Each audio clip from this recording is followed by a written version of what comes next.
Kamen Rider Build is an awesome Japanese tokusatsu series. It's a story where the armored heroes struggle against an omnicidal eldritch being. In spite of the main character's genius-level intellect, the alien is always one step ahead. And I think Build's setting and story makes for an amazing D&D campaign. Around this time last year, I released a massive homebrew with the series setting elements and a lot of magic items. But what if your DM prefers subclasses? I still got you covered. Welcome to My Wife Is, DMC, where we take pop culture to pen and paper. I'm V and I've been running and designing D&D homebrew for 10 years. Today I'll show you 6 subclasses that let you play as Kamen Rider Build's major characters. It even has an overarching story about an eldritch being called the Outsider. If you want to get all of them, be sure to grab the entire subclass collection in the first link in the description. This bundle is cheaper than getting the subclasses individually, and it even includes the Build and Evolt subclasses. And since it was my birthday a few days ago, I put a 37% discount on all items in our Ko-Fi shop. Why 37? No clue! But real quick, we do have Ko-Fi and Patreon memberships that grant free shop access and exclusive content. So if you want to get exclusive stuff and support the channel at the same time, this is the best way to do it. And with that, let's check out the first subclass, the Cosmic Channeler. Banjo Ryuga is Kamen Rider Build's second protagonist, or the Uteragonist if you're feeling fancy. He's the brawn to the hero's brain, his main confidant, and totally his best match. But what makes him interesting is that Banjo isn't your typical musclehead. He's connected to something much bigger. Cosmic, even. With his spaceborne powers, he becomes an astral savant, can really throw hands that are on fire, and best of all, conjure the coolest cosmic armor as the armored hero, Kamen Rider Cross Z. If this character concept sounds appealing to you, then you've come to the right place. In this video, we'll look over at the Cosmic Channeler, a homebrew fighter subclass that lets you channel this cosmic power into your D&D game. The Cosmic Channeler is about manifesting the raw and untamed cosmic power within. While cosmic characters are often associated with sorcerers or warlocks, adapting the concept for a martial class might be a challenge. So imagine a fighter that could wield the fiery energies of space, capable of dealing damage, creating false life, and even gaining some astral knowledge. In most circumstances, I could just design the subclass as a space-themed Psy Warrior and call it a day. But that's not how we do things in this channel. I want this subclass to inspire a cosmic-themed character, as well as represent a fan favorite from Kamen Rider Build. Luckily, the series gave me a lot to work with, and one of the major inspirations for this subclass was power armor. I know, it sounds weird going from cosmic power to merch-driven armor, but let me explain. See, the early beta versions of this subclass, membership perk by the way, had a core feature that let you conjure armor. That's how I did it with the previous Kamen Riders, so it should have been a done deal. But instead of simply summoning armor, what if you instead embodied an aspect of the cosmos? And that's what I wanted to do with the subclass. Manifesting an aspect grants a bunch of buffs that reflect a particular aspect. And for fans of the show, this also has mechanics for a finishing move. So given all of that, what kind of character can you create with a Cosmic Channeler? Well, let me tell you a story. Banjo Ryuga fends off strange monstrosities in the ruined city center. While he tries his damnedest to protect the civilians, he can't help but feel distracted by distant memories of his once simple life. His past as a rising prize fighter was spent training for the next fight, and taking all manner of odd jobs to scrape by. Every last bit of scratch mattered because someone very important to him needed constant and expensive life-saving medication. She told him to live a good life, but all he wanted was a good life with her. Those days were tough but fulfilling, until the arrival of the Outsider changed everything. This crimson entity plunged the entire city into chaos. And with the power of the stars, he effortlessly turned innocents into monsters and annihilated the city's defenses. Compared to this calamity, Banjo's past struggles now feel insignificant. Unfortunately, he wasn't spared from the loss brought about by the Outsider's attack. Vengeance drove Banjo to take up arms against the Outsider, but perhaps it was the Outsider who led Banjo to him. The entity spoke to him with an eerie familiarity, laced with a strange sense of expectation. In that first encounter, something awakened inside Banjo, a cosmic power not unlike the Outsider's own. Banjo wasn't ready to finish that fight. Now, as he protects the city from the Outsider's forces, he can't shake the repulsive kinship he feels whenever he wields his newfound power. Snapping back to the present, Banjo spots several civilians trapped under debris, with monsters closing in on them. Let's create a 7th level fighter. This subclass has a version for both 2014 and 2024 5th edition. Using 5e24, his stats would look like this, using the soldier background and the human species. For feats and ASIs, he gets the Savage Attacker from the background, Tough from Human, the Grappler feat at level 4, and a +2 to Charisma at level 6. For fighting styles, he takes the Unarmed Fighting feat, if only to tie it into his prize fighter history. Banjo's Pseudo-Dragon familiar points him to the trapped civilians. He rushes over and uses the Utilize action to make a strength check, with a DC set to 15. Banjo rolls a 13 and fails, leaving the civilians trapped.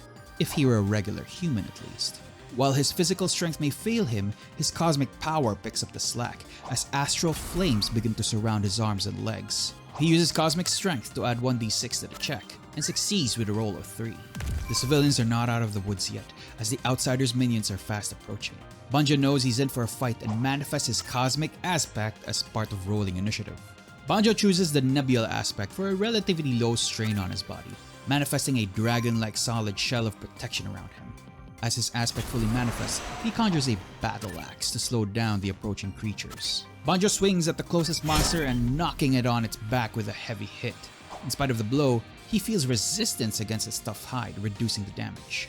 Banjo doesn't want to risk the other monster rushing to the civilians. He hits with a Starburst-empowered elbow, hitting the monster straight to the temple with a flaming strike and bypassing its resistance to bludgeoning damage. He then uses his grappler feat to lock it between the haft of his axe. The two monsters change targets and lock onto Banjo, hitting him with a barrage of blows that reduce him to half his hit points. In the midst of this assault, one monster manages to land a lucky crack directly to his head for a critical hit. Seeing a lull in the attack, Banjo's armor is lit ablaze in blue fire as he changes to his Accretion aspect as a bonus action. This aspect lets him use Starburst without expending any dice while bloodied. With 2 empowered swings of his axe, the monsters are destroyed in a burst of cosmic fire. Seeing an opportunity, he tells the civilians to go, but he wasn't able to spot a third monster that's fast approaching. Banjo runs as fast as he could, dashing to get up close to the monster and charging up his cosmic power. His energy pulls into his leg and lands an explosive kick right into the monster, destroying it completely. The civilians are thankful to finally find some safety, but they couldn't help but be afraid of Banjo's abilities. Afraid of the same cosmic power wielded by the Outsider. Rogues are a versatile class, with a deadly strike that can rival a fireball at higher levels. That and they're just plain fun to play. We've seen spellcasting rogues like the Arcane Trickster and supreme sneaks like the Thief, but what about a rogue that uses smoke and fog to stalk their prey?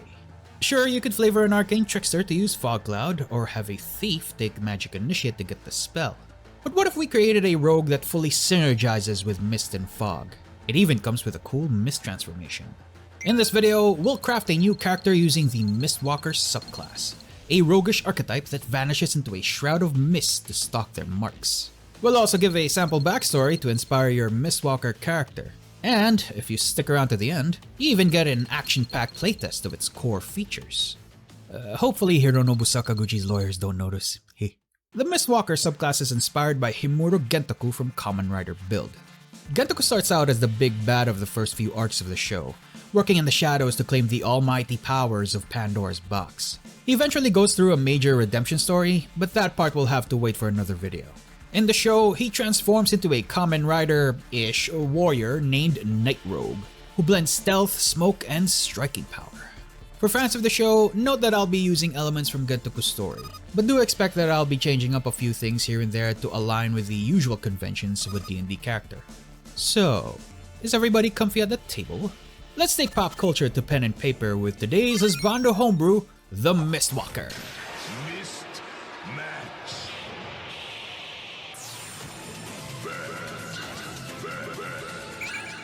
Himuro Gentoku stalks the forest path, looking over a group of escaped test subjects from a vantage point. He sees their faces, full of hope and relief as they rendezvous with a squad of resistance fighters. Gentoku steels himself for what he has to do, and he couldn't help but reflect on how far he's fallen. He was once a rising government official, inspired by his father's leadership and driven by a vision of prosperity. But the arrival of the Outsider changed everything. With alien powers that pose an existential threat to the land, resistance was not an option.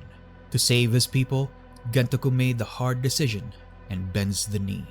Through the Outsider's painful endowment of power, Gentoku gained incredible abilities, including one that let him control the mist. It became his mask, hiding his identity while he carried out his new master's will. In public, he remained the loyal official, upholding the image of a man who still served his homeland. But in the shadows, he was the Outsider's enforcer. Beneath the veneer of loyalty, however, he quietly plots his rebellion, waiting for the moment to overthrow the Outsider and restore his father's rule. But until then, he dutifully plays the part. Let's make a new level 10 rogue. We'll take the human species and the noble background to match Gentoku's political history. His stats look like this, which includes the ASIs he gets at this level. For feats, he gets alert from human, skilled from noble, and skulker from one of his ASIs, while the rest goes to his dexterity and charisma for his spellcasting. He's still in a hidden position, but before he engages, he casts a fog cloud into the squad of resistance troopers. The troopers are surprised, and as part of rolling initiative, Gentoku uses Shroud of Mist. He pulls the trigger on his vapor conduit, conjuring a cloud of mist that envelops his form and solidifies into a black and gray suit of armor. Gentoku dives into the mist. While the troopers are effectively blind in this fog, Gentoku's shroud lets him see clear as day. Taking advantage, he transforms his vapor conduit into a heavy crossbow and fires a sneaky shot right into the trooper's leg. Seeing the person's melee weapon, he makes sure to stop his approach and forgoes 1d6 from his sneak attack to trip him. The bolt rips across the fog and swipes hard against the trooper's ankle, causing them to fall prone. Before the fog can reconstitute, Gentoku uses a bonus action to hide into the mist. The fallen trooper gets on their feet. Knowing they can't possibly reach Gentoku, they instead make a search action. They could have sworn they saw the shade in the distance, but as they investigated the location, the Mistwalker was nowhere to be found. The second trooper opens fire at Gentoku's last known location but wastes their attack. One trooper plays it cool, pulling their wounded friend out of the fog. Communicating this strategy to the last trooper, they form up with the remaining ally in the mist and readies an action to attack the Mistwalker. Sensing a strategy beginning to form, Gentoku reduces the number of combatants by eliminating the wounded trooper. With Gentoku's position revealed, the readied trooper opens fire. Unfortunately for the trooper, the fog cloud heavily obscures the area and ruins their aim as Gentoku flits back into the shadows and vanishes into the mist. The level-headed trooper shows a hint of panic as their ally falls in their arms, but they persevere and use the help action to assist their allies in locating the Mistwalker. The two that remain in the mist hear the directions of their ally, as one of them tries to locate the Mistwalker by relying on hearing rather than sight. Panicked as they may be, they manage to locate the Mistwalker's location as the other follows up with a barrage of rifle fire.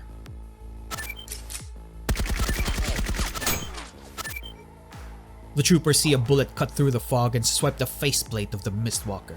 Their short moment of triumph quickly turn into sheer terror as they realize just how difficult it was to even find him, let alone hit him. Gentoku charges a flaming bolt into his vapor conduit, then quickly dispatches the one who spotted him with a well-placed fiery shot before vanishing once more into the mist. The level-headed trooper sees the hopelessness in the situation and prioritizes the civilians, while the remaining trooper stays behind to cover their retreat with a readied action. Gentoku sees their morale breaking and teleports out of the fog, cutting off their escape. The remaining trooper, however, attempted to attack the Mistwalker, but Gentoku's position put the civilians' lives at risk and relents. Using the influence action, Gentoku points a gun at the level-headed trooper's head and offers their lives in exchange for the test subjects.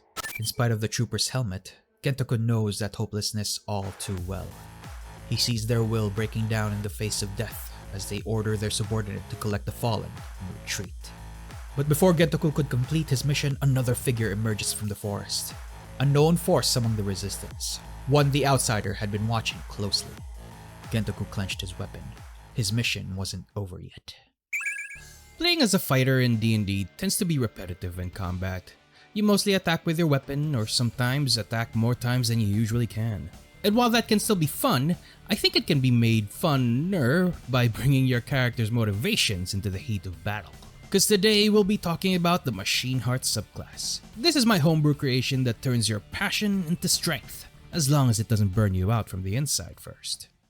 This subclass is inspired by Kamen Rider Grease, aka Sawatari Kazumi, the potato farmer turned Kamen Rider. But don't worry, even if you're not familiar with the character, the subclass's flavor text isn't tied to any particular setting. so I'm sure you can create some pretty cool characters out of this. Speaking of which, let's take pop culture to pen and paper with today's Husbando Homebrew, the Machine Heart.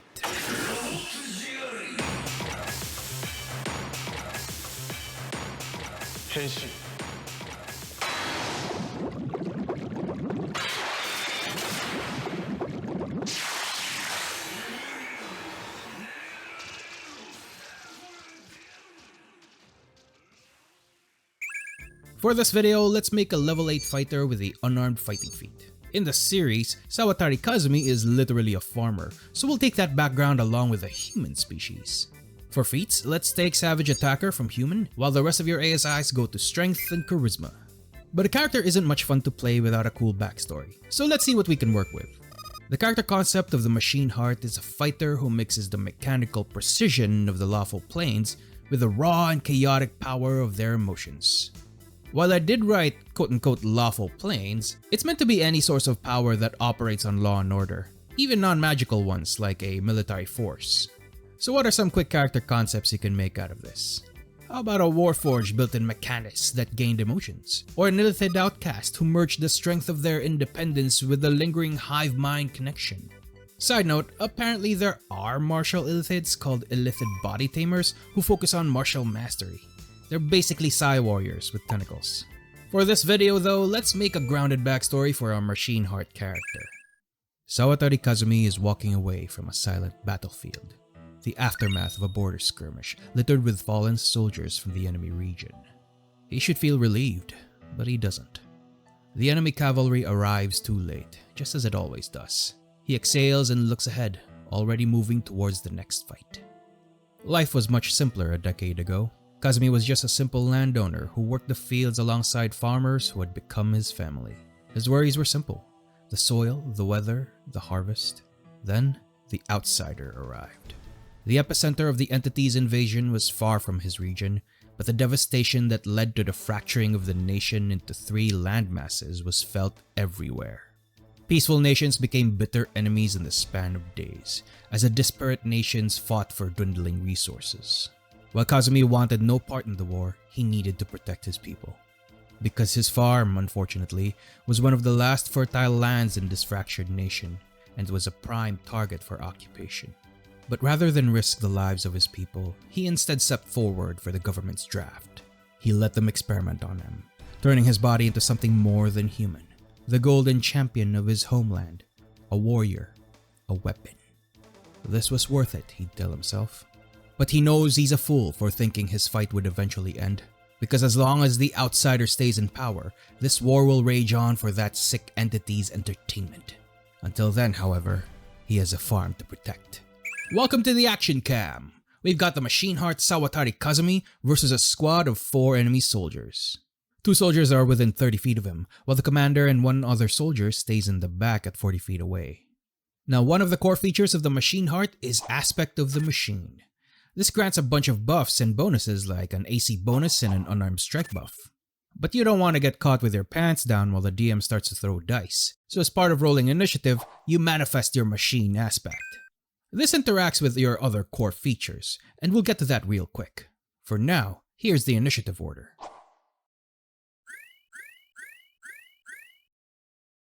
Two soldiers immediately flank Kazumi and attack him with their bayonets. One was too scared to even swing after seeing their fallen comrades, but the other powers through the fear and scrapes against Kazumi's golden armor. You might have noticed a meter there called Passion. More passion, more passion. This is the other core feature of this subclass, and we'll tackle its ins and outs in a bit. What's relevant here, however, is the Machine Heart's level 7 feature called Temperance, which grants 1 passion whenever you take damage. Since Kazumi is level 8, he can hold a max of 6 passion. Keep track of that number for me. Passion is something you need to be on top of, because it grants various bonuses the more of it you have. It's now Kazumi's turn, and so he will retaliate in kind. Kazumi's unarmed fighting feat for 1d8 plus the Machine Heart's unarmed improvement bonus of 1d4 makes for an impressive 10 bludgeoning damage on a single unarmed strike. That quick backhanded blow was enough to dispatch the cowardly soldier. If you notice, the passion meter comes into play again. He gained 2 when he attacked and another 1 when he hit. He's at 4 passion now, While he's within the limit of passion he can hold, going above the halfway point already puts him above his passion threshold.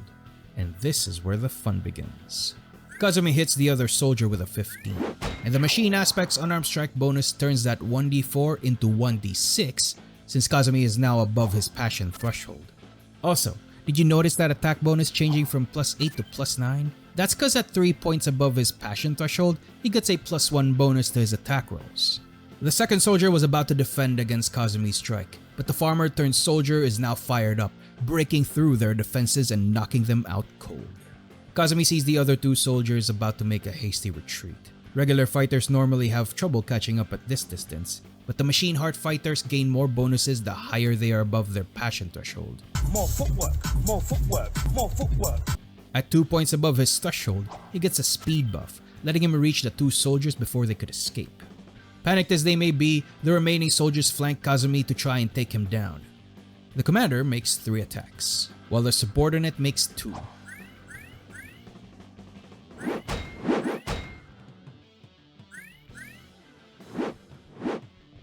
Kazumi was not expecting the desperation after taking one too many hits from the commanding officer. He's also at his maximum capacity for passion, so taking that damage offers little benefit. As fired up as he is, however, the engine that powers his machine aspect is causing friction with his burning passion. While it grants him incredible power, the contrasting energies ultimately eat away at him. So at the start of his turn, he takes necrotic damage equal to 1d6 plus twice the number of passion he has above his threshold. Kazumi doesn't want to drag on this fight any longer than he has to. As a bonus action, he uses Machine Overclock. This is the D&D equivalent to a rider kick, and for the Machine Heart, it uses all of Kazumi's passion More energy, more energy. Oi, oi. to charge it up into one powerful explosive attack. While his offensive bonuses disappear, this does grant him several defensive bonuses like a +3 to ability checks, a +1 to his AC, and a +6 to his saving throws. Not that he'll need them after this. With all the power of his passion burning in his body, he makes one powerful strike at the commander. As his strike connects, he releases all of that condensed power into destructive energy that emanates from him in a 10-foot area. This forces the two soldiers to make a dex saving throw against Kazumi's charisma-based DC of 16. As the dust settles from that explosive attack, the remaining soldiers lie unconscious on the ground. Kazumi lets out a slow breath, willing his armor to vanish. The battle may be over, but this hollow victory does nothing but prolong this pointless conflict. While he didn't finish that fight unscathed, he still has enough energy to spare in case there are more unruly neighbors wanting to pick a fight. Sure enough, as he surveys the battlefield, a figure steps forward from the shadows. Unlike the battered soldiers, this one stands gleaming and untouched by battle. Their red and blue armor is a stark contrast against the mud and blood of war. While Kazumi was expecting another fight, this foreign champion instead wanted to talk. He doesn't trust this person, but maybe, just maybe, this is the start of something that can change the poor state of this fractured nation. Managing your passion is the heart of this subclass, and at every turn you have to make a choice. Push forward for power or hold back to survive. I get that self-damage mechanics can seem intimidating, but look beyond the numbers and you'll find a system that fuels high-risk, high-reward gameplay that makes for some incredible RP moments. If the passion mechanic feels familiar, that's because I built this on the same foundation as the Thermal Strife, which is a sorcerer subclass inspired by Hiroaka's Todoroki Shoto. Both are about balance. But while the Thermal Strife is about control and synergy, Machine Heart is about pushing yourself past your limits at any cost and going even further beyond. Wait, what? Kamen Rider Rogue, aka Himuro Gentoku, is a fascinating character with a deceptively simple presentation. While I love the character's story and suit design, his battles didn't really tell me much about any unique abilities other than he hit good. But if his fight scenes don't give me much to go on, how can I design a homebrew based around the character? The answer was surprisingly simple: his character arc. Gentoku went through an incredible redemption story that transitioned him from early season villain to late series party member. And that's the kind of stuff class features are made of. So if you want to see mechanics centered around guilt, repentance, and redemption, well, you've come to the right place. In this video, I'll walk you through the key beats of Gentoku's story arc and help you make a new D&D character out of his story. Even if you haven't seen Kamen Rider Build, I think he makes for a great character inspiration. I'll explore some character build tips using official rules before discussing the homebrew, and I'll also present a sample character to jumpstart your imagination. And yes, there's a cool action cam exhibition later on. This will showcase the core features of the subclass I designed based on this broken but repentant Kamen Rider. Let's dive in! In Kamen Rider Build, Himuro Gentoku started as a mid-tier villain who failed the big bad one too many times before going AWOL. But instead of verbally abusing him like any good villain, "You are a wimp scientist and you could be a wimp villain!" the mastermind brings him back, but not before they break him. The evil organization subjects him to physical and emotional deconstruction, not just to teach him a lesson, no, but also to prepare him. See, at this point in the story, the warring nations have recognized the power of Kamen Riders. It's different every season, but if you're not familiar, Kamen Riders in Build are armored warriors who channel a powerful energy source called Nebula Gas to empower themselves. A single Kamen Rider is worth an entire army, and the Big Bad's faction just happens to have a new rider system. One that's experimental, dangerous, and in need of a test subject. Gentoku wasn't expected to live through the trials, but he didn't just survive the new system, he mastered it. His faith in his father's leadership was so strong, he renewed his purpose of putting him on top, even if he had to sacrifice himself in the process. But to do that, he needed a new power. No more mists and misdirection. This time, he'll carve the path to peace through brute force. And if he's lucky, maybe he gets to atone. That's the premise for Kamen Rider Rogue. The rest of the journey puts him on the path of becoming an anti-hero before fully joining the party, and eventually redeeming himself. If you want to play as Kamen Rider Rogue without using Homebrew, here are a few build tips using the 2024 D&D rules. This won't be a full build guide since this isn't that kind of channel, but I'll help you get started and give you ideas to guide your leveling decisions. Let's start with origin options. Gentoku is human, which will come in handy for a few things. There are two main ways you can build him. One using Dex and Wiz, and the other using Strength and Charisma. Let's start with the Strength Charisma build. Narratively, Gentoku's charisma is less on him being charming and more about his intense, intimidating aura. For this build, go with the noble background since he's the son of a politician. Using point buy, put 14 to Strength, 10 to Dex, 14 to Con, 10 to Int, 12 to Wisdom, and 13 to Charisma.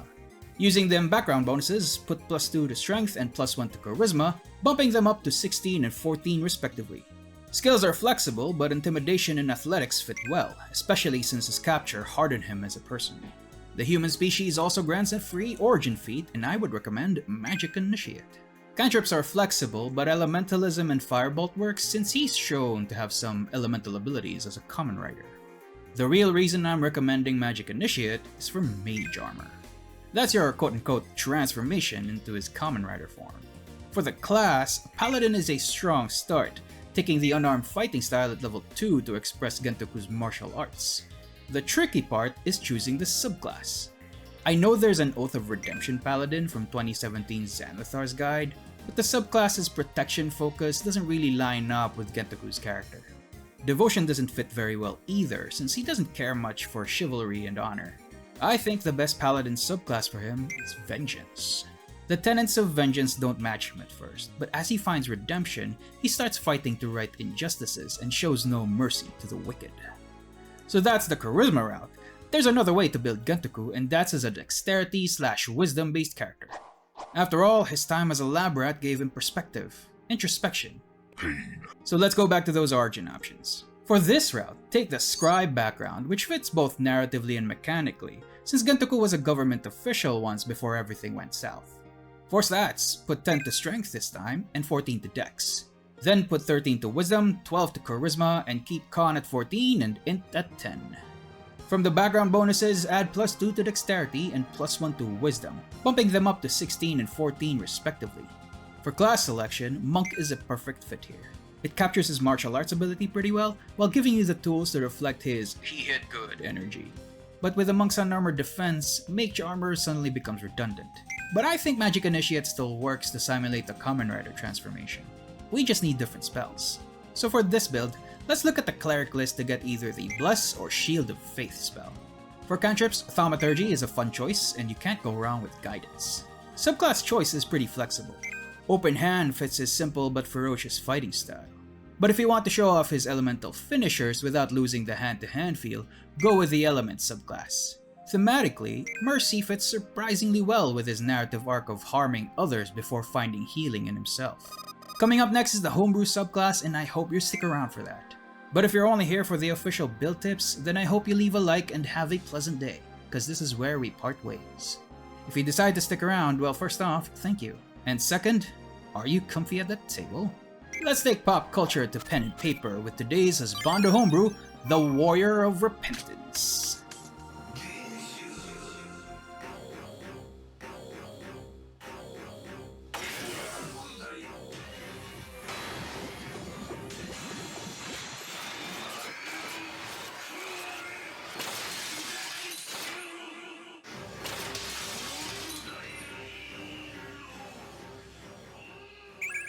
If you've been following my channel, hello, thank you, hope you're subscribed, you'll know that I did Night Rogue a few months back. And that character was a scheming, slippery villain who used mist to strike down their targets before vanishing into the fog. For Kamen Rider Rogue, however, we'll transform Gentaku into a new man. But not before we break him. Into a monk! Because today's homebrew subclass is the Warrior of Repentance. Let's start by making a level 6 monk. The stats are a little different from the official build section due to some subclass features, which I'll get to in a bit. Magic Initiate for Bless or Shield of Faith is still a good choice, but I think taking Tough is also a thematically good feat. This is because the transformation aspect of the character is now baked into the subclass. And to jumpstart your character creation, here's a sample backstory to get your gears spinning. Himuro Gentaku stands in the middle of a test chamber, wearing a new device developed by his nation's brightest minds. Gentaku's body is still, but his mind wanders. Before all this, he was a respected politician, serving under his esteemed father and working for the people. But then, the outsider arrived, a cosmic entity that splintered the nation into 3 warring states. To save his people, Gentaku chose to serve under the invader as its agent of subterfuge called the Mistwalker, all while plotting its eventual downfall from the shadows. But his plan didn't go as he'd hoped. Everything unraveled when he crossed paths with the champion of the resistance. His loss of the Cosmic Channeler began a string of defeats, and with each one he fell further from the outsider's favor. Stripped of both political clout and magical power, Gentaku was reduced to a shell of a man, but the outsider still had use for him. The entity needed someone who could survive his latest experiment, a device that would forcibly infuse a mortal with cosmic energy. Aimless and broken, Gentaku was thrown into a prison full of test subjects. Survival meant brutal infighting. The jailers even made a sport of it, forcing inmates to fight for scraps. But Gentaku would fight any inmate if it meant avoiding the torment that followed, a ritual of pain that tore down his body and spirit. I guess I deserve this, he thought. He had done terrible things in the outsider's name, not to mention the horrors he committed during his time as the Mistwalker. But Gentaku endured. His father was still alive, and someone had to lead their fractured nation once the outsider was finished. So Gentaku endures. He endures for his father, for his purpose, and perhaps one day, for himself. Welcome to the action cam! The tech team completes the final prep, releasing 2 monsters into the chamber to put the device through its paces. As part of entering combat, Gentaku activates a device and uses Mantle of Repentance. He flinches from the sudden surge of cosmic energy, manifesting his internal guilt and drive as a cracked purple armor that lets him hit harder and endure more punishment. He also expends 1 focus point to use self-reflection, letting him conjure a special weapon that deals elemental damage. Gentaku easily closes the gap with his speed and starts laying into one of the monsters. The monster's stuffed shell unfortunately resisted Gentaku's fist, but thanks to the mantle's power, he unleashes a searing guilt technique, which comes at a painful cost. As the device's cosmic forces burn through his body, he infuses his strike with a debilitating energy and slows down the monster's attacks and reduces its defenses. For his second attack, he slashes at the second monster with the crackling edge of his self-reflection weapon, vexing it through his mastery. He then uses another Searing Guild option that lets him make 1 sweeping strike that catches both monsters in a brush of electrified steam.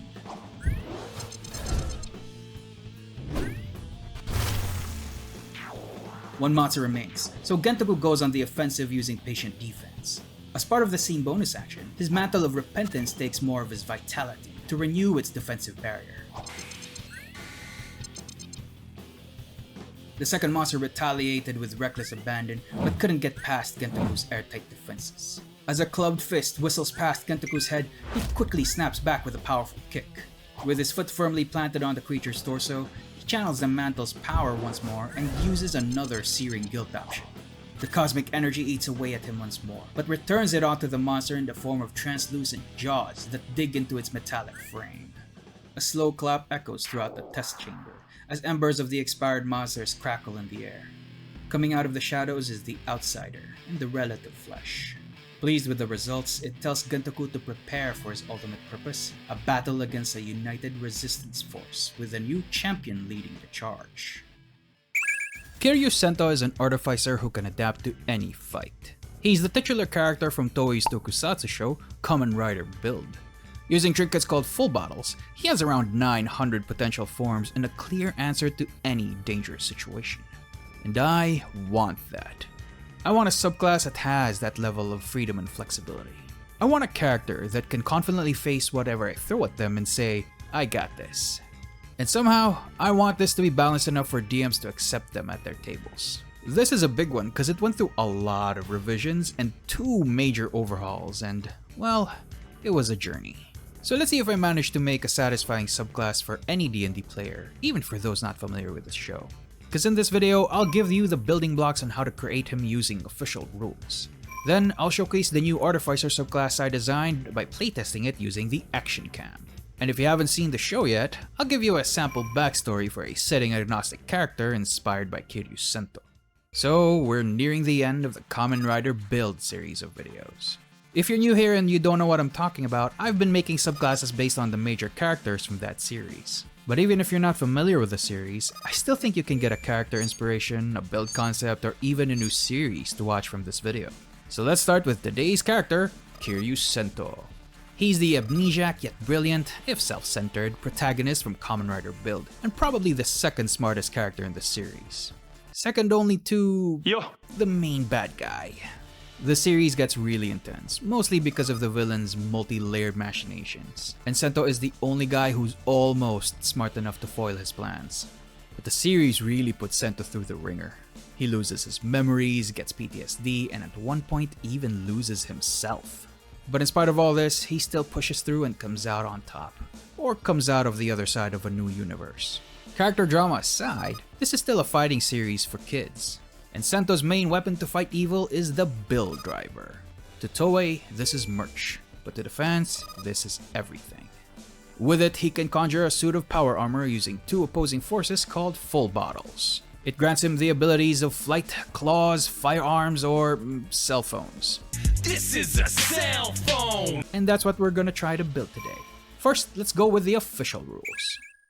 Amnesiac or not, Kiryu Sento is definitely a human, mostly. So let's take the human species. Sento was a studious inventor even before the amnesia, and he never really stopped. And when he had to take up arms, he used his intellect to build his way to survival.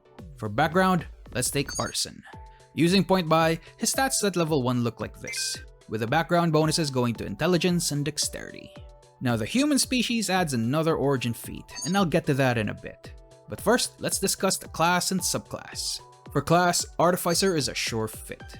Wizard is a close second, but he works in both software and hardware. Plus, he's not above throwing hands. For subclass, the Armorer makes the most sense, given Sento's use of power armor. The core features of the subclass basically give that sense of transforming into a Kamen Rider, especially with the arcane armor letting you don or doff it as an action. Now, Sento as a Kamen Rider has a lot of forms. He uses a pair of trinkets called full bottles that each control 1/2 of his power armor. And with 30 bottles of each half, Sento has around 900 possible forms given the number of combinations. Obviously, that's very difficult to pull off with the Armorer.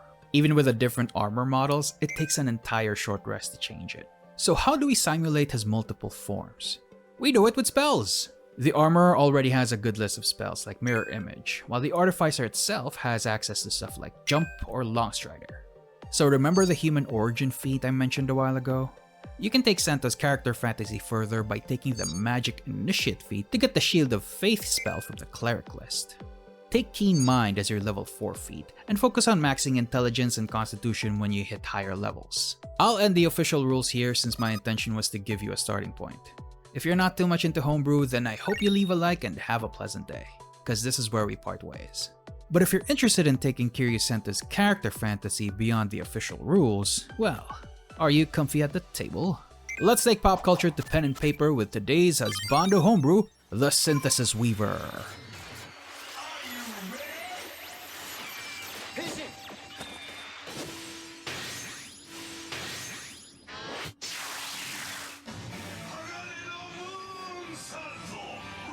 For today's homebrew showcase, let's make a level 8 artificer. We'll use the stats from the official rules section and take the tough feat instead of the magic initiate feat. The stats look like this, but a character sheet isn't complete without a backstory. So here's a setting agnostic pitch that might inspire you regardless of whether you watch the source material. Kiryusento is a brilliant artisan who used his inventions to enrich people's lives. He was on his way to a bright future. Sento was at the top of his class in the academy. Various organizations also recognized his inventions, and he had a spot reserved at a very prestigious research institute. But his rise to prominence came to an abrupt halt at the arrival of the outsider. As conflict and infighting raged on, Sento instead bided his time. Reluctantly, his brilliance that was once used to uplift people now needed to shift towards survival. He traced the outsider's invasion path. While he couldn't stop the alien entity's arrival, he could at least understand it and harness its power. Using the properties of the alien's cosmic energy, he created a powerful synthesis furnace, one that could fuse the outsider's energy to create armaments that can take down the invader. But that will have to wait. Sento knows that he needs allies to even get close to the outsider. So far, he's found 2 who are willing to fight with him, and now he's on the path to finding a 3rd warrior who might stand at his side, if he could beat him in a duel first. But even that path is laden with opposition, as the outsider's forces are fully intent on stopping his party even before he reaches the 3rd warrior. Welcome to the action cam!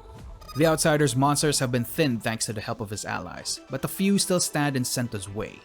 The Synthesis Weaver has 2 core features. The first one is the Synthesis Furnace, and fans of the show would recognize this as the build driver. This is a special device that you create during a long rest, and it serves as a kind of anchor to all other features of this subclass. The furnace is a pseudo-magic item that only you can use, and it grants the ability to conjure weapons and allows you to use your int stat for your attacks. The second core feature is the Synthesis Aegis. This lets you conjure the titular armor and gain various buffs. Using this is a 2-step process, and the first step is conjuring it as part of rolling initiative. You can also do so as a bonus action during your turn. The second step is choosing an artificial and vital compound that you know. Fans of the show would know these as Sento's full bottles. To avoid choice paralysis, especially for new players, I abridged them into 6 pairs that you learn as you level up. For this showcase, Sento will choose the Beast and War Machine compounds, seeing as the closest monster to him right now is a big bruiser type. First round and Sento takes initiative. The Beast and the War Machine compounds of his Aegis form a synthesis pair. This raises his abilities like speed, damage, and armor, and lets him get close to the Iron Bruiser with ease. Sento knows little about martial arts, but his Aegis lets him fight like he does. At level 5, he also gets to attack twice.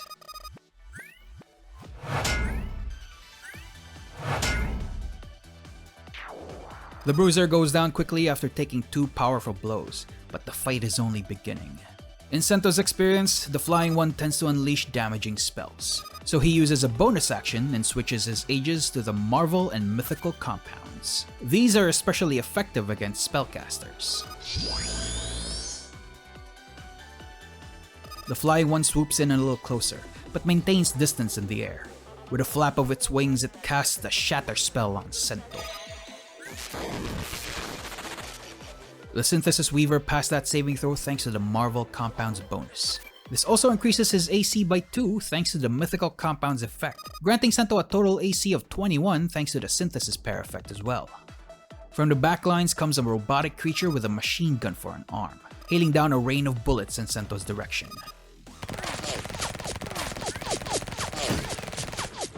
Top of the round, Sento eyes the flyer that might be dangerous if left unattended. As a bonus action, he'll switch his Aegis compounds again to the Locomotion and Flora compounds. Both of these give him distance and reach. As part of the same bonus action, he'll also conjure a synthesis weapon in the form of a spear. Thanks to the locomotion compound, Sento gains wings that let him fly up to the flying monster, letting him attack the flying target with ease. With 2 reaching spear strikes, the flying monster falls to the ground. While in the air, Sento is suddenly pelted by a barrage of bullets from the robotic gunner.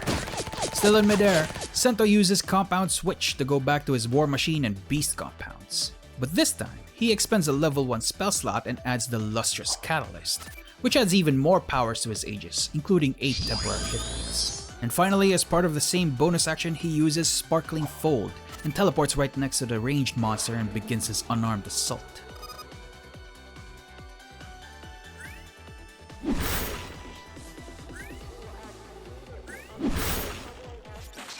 The robot is rocked by several shining strikes, with one attack amplified by the catalyst's sparkling energy. The gun-toting monster switches tactics and uses its clawed arm to swing twice at the lustrous synthesis weaver. Sento is in the zone and nimbly dodges the 2 heavy strikes. Top of the round, and Sento sees more monsters coming his way if he doesn't finish this quickly. As a bonus action, he uses Compound Maelstrom and charges his next strike. And with one final kick, Sento scraps the robotic monster in a sparkling explosion and quickly moves on to his true objective. Inside a fortified facility, the Warrior of Repentance waits patiently for his quarry. The future of this nation hangs in the balance as the 2 warriors clash in steel and ideals. Sorcerers already hold incredible power within themselves. Dragon's blood, the surge of storms, and even raw wild magic itself. But what if you wanted more? What if you could wield the power of the stars themselves? Well, you've come to the right place, because today's homebrew comes in 2 forms. One space-themed subclass and one alien species. And both are designed to unleash all kinds of destruction with cosmic power at your command. But with power like this, the question isn't what you'll do with it, it's what you'll become. Today's video is inspired by Evolt.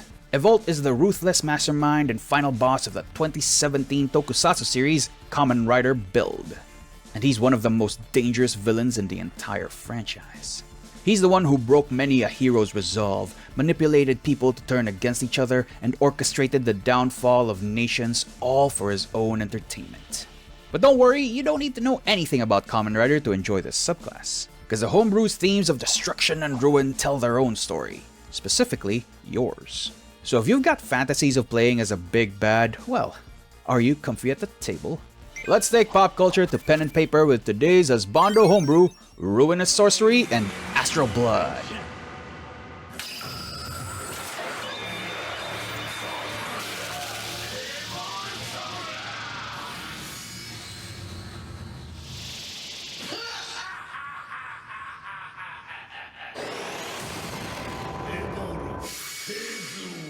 Let's make a level 14 sorcerer for this one. For background, we'll take the Charlatan for the Charisma and Constitution bump. It also makes sense given the character who inspired this subclass. Next, we'll take Spell Sniper for your 4th level feat, followed by a +2 to Charisma to max it out to 20 at level 8. The level 12 ASI is a flex spot, but I choose to put it on Constitution and Intelligence for function and flavor. Warcaster or Durable are also good choices. The stats using Point Buy look like this. For species, we'll be taking the first of 2 homebrew options, Astral Blood. Now on the surface, this doesn't look like a very strong pick. After all, it turns you into a tiny, limbless aberration that can only move 10 feet at a time. But it has some cool traits, which I'll explain as part of a sample backstory. For fans of Kamen Rider Build, this is my own spin on Evolt's story. So if you've got your own version of Evolt, go ahead and tell us all about it in the comments. A crimson-clad warrior steps out onto the thoroughfare at the end of a long bridge. Gazing upon the path, he hears the roar of war machines and a determined march headed his way. The world calls him the Outsider, but among the stars he was known as Evolt. He once had noble intentions when he arrived here on his Enigma Cube. Observing from afar, he saw the constant war and infighting disappointing and wasteful. Even among his people, Evolt was an outsider for wanting to enlighten the lesser species. Most Astral Blood would simply resort to conquest and destruction. But enlightenment would be difficult in a tiny, amorphous form. But as luck would have it, Evolt would see an explorer in the darkness of space. one of the first trailblazers of this world, completely in awe at discovering the Enigma Cube. With a bit of luck and subterfuge, Evolt blends with his surroundings and assumes the man's form. However, upon landing among the locals, his attempts at educating the inhabitants were first met with silence. But it didn't take long for that silence to turn to hostility. He needed to protect himself from this warlike species, even using his astral blood talents to escape an angry mob. Evolt needed a new approach. These fractured peoples of heightened suspicion and clashing ideologies would never listen to reason. So instead, he whispered to their leaders. He projected his thoughts and pretended to be an omniscient force, setting things in place for the eventual unification of the land. And it was easy. Sure, it was all deception, but seeing the inhabitants act upon his will, driven by nothing but blind faith, was entertaining. Before long, he would test the boundaries of his influence. Take that land, bypass that border, send the army.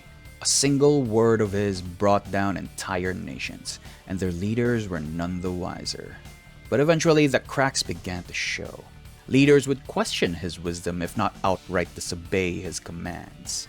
But Evolt had too much fun to stop here. So he came out of the shadows under the pretense of an alien invader and unleashed his true might upon the land. He never gave his name to anybody. The people simply called him the Outsider. The irony wasn't lost on Evolt.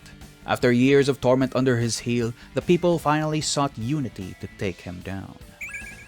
Welcome to the action cam!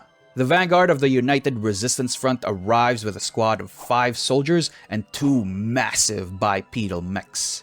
Evolt's ruinous sorcery powers start at level 3, granting him several options. One of them is Cosmic Shroud, conjuring a set of cosmic armor that conceals his human form and protects him from harm. It's Evolt's turn, and he first evens the odds by conjuring his Astral Spirit. The stats for the spirit uses the Saber-Tooth Tiger stat block from the SRD, but he weaves the cosmic fabric into the shape of a massive snake. At level 6, he can attune to one of 3 constellations thanks to his Constellation Attunement feature. Currently, he's attuned to the Snake Constellation, letting him cast either the Ray of Sickness spell or the Poison Ray cantrip. As a bonus action, he'll use Quicken spell to thin the herd with Poison Spray. He conjures a noxious bolt of cosmic energy and hurls it towards one of the soldiers. The soldier almost felt nothing from the initial hit, but quickly fell once the venom kicked in. It's now the Astral Spirit's turn. The translucent snake slithers towards the other soldier and makes 2 rend attacks. The cosmic snake's attacks tear the soldier asunder. The commander directs their unit to focus fire on the Outsider, as they change positions while raining down upon the alien. But their attacks fail to land, as the Outsider phases through the bullets. The first mecha moves through the thoroughfare, but the Astral Spirit takes an opportunistic swipe at it. The snake takes a chunk of metal through the mecha's frame, but its resistant armor mitigates much of the damage. As its massive heft comes to a halt, it uses all that weight to crash upon the Outsider. The third soldier follows suit, taking a knee to take advantage of the alien's momentary lapse in defenses. The second mecha rushes down upon the alien as the fourth soldier lays down cover fire, but Evolt has regained his composure with neither attack landing. It's Evolt's turn again. He laughs as he brushes off the scuff from his armor. At the start of his turn, he changes his Constellation Attunement to a dragon pattern, changing the form of his shroud to a more draconic design. He brandishes a greatsword, a proficiency granted by his new astral pattern, and casts True Strike. But he improves this cantrip further by using another Ruinous Surge option called Cosmic Blitz. This lets him change the damage type of his cantrips to Force, but by expending 1 to 3 sorcery points, he can gain some stacking effects until the end of his current turn. Using his greatsword, he strikes at the damaged mecha with an empowered True Strike spell. The mecha stays standing, but thanks to his dragon constellation, he can make 1 additional attack by expending 2 sorcery points. And with another blow, he takes out a major threat from the field as the mecha crumbles into a pile of scrap. But he's not done. He'll use another Quicken spell to cast True Strike once more against the other mecha, retaining the empowerment of Cosmic Blitz. Evolt teleports right above the hulking machine and bursts through its central frame in an explosive sting of magic and metal. Sensing his resources slowly depleting, Evolt expends a 5th level spell slot to regain 5 sorcery points. The Astral Snake, meanwhile, slithers toward the nearby soldiers and easily takes them down with a rending bite. Seeing the hopelessness in the situation, the commander orders a retreat. If they can't beat the outsider, they'll at least report his capabilities to the resistance. The commander and the lone soldier book it back to the bridge, with the commander staying behind to ensure their subordinate is covered. Evolt sees the two soldiers flee, but he figures it won't be long before the resistance champions arrive. Might as well make it entertaining for them. The sky darkens, with the only source of illumination coming from the intense brightness of what looks to be a black hole's accretion disk. The soldiers panic as they see the disk collapse, but what comes out of the singularity is worse than any cosmic eruption they envisioned. The outsider, once clad in a crimson armor of astrolabe imagery, is now in a pure white shroud depicting the endless void of a black hole. Hello, it's me again, the Mallard Quinn, and we'd love to give a special thank you to these very, very special mallards.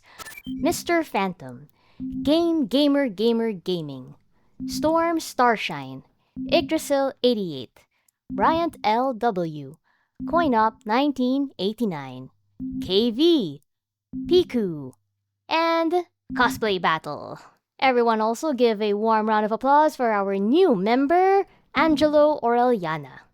Thank you again, guys, for all your support. You always say this, and we mean it every time. We appreciate you all. Also, check out the Build versus Double video or this other video if you want to make your own Build D&D campaign. It's really cool.